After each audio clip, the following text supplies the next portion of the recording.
This is the valuation of Ford Motor Company with the Excel practice exercise.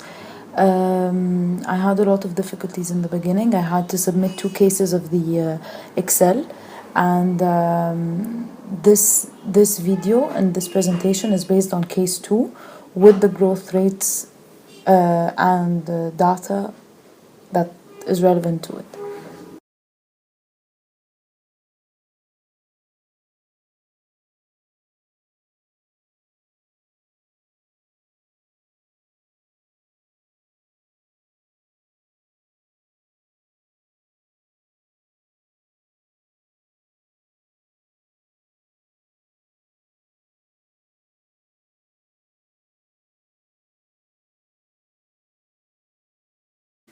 When I filled out the Excel, the growth rate was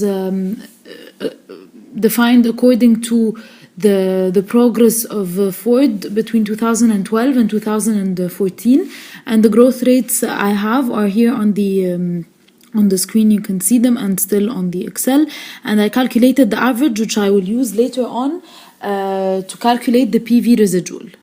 Now the EBITDA was calculated according to each projected EBIT on the Excel, and that was according to the numbers I had put in while filling the Excel. I had to subtract the taxes, add depreciation and amortization, and then subtract the capital, the working capital, which you can see here, the calculation, the formula I used to get it.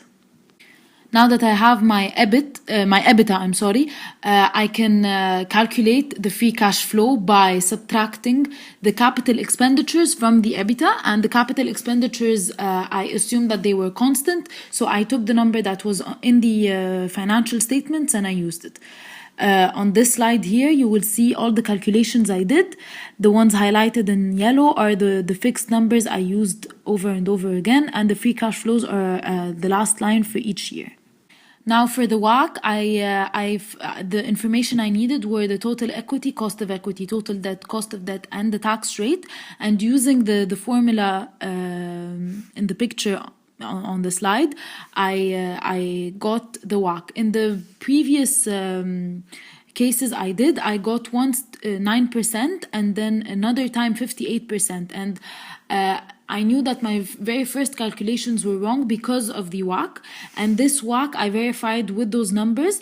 This is also the one I verified online, and I found that it was the same one, so I'm sure and certain of this WACC, so I will be using it as the discount rate to calculate the net present value. For the net present value, I divided the free cash flow of each year by 1 plus the WACC, so it's the discounted rate. And then for each year, I had it powered by the relevant year. So 2014 was power 0, and you can see the rest of the years here.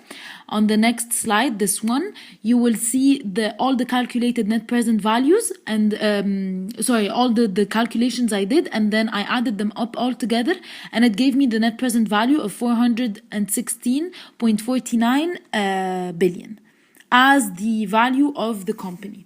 Here, the PV residual, the first picture is the formula I used to calculate it. This is the formula Mirna, my tutor, gave me, and she explained to me this part because this is where also I was stuck before she helped me out.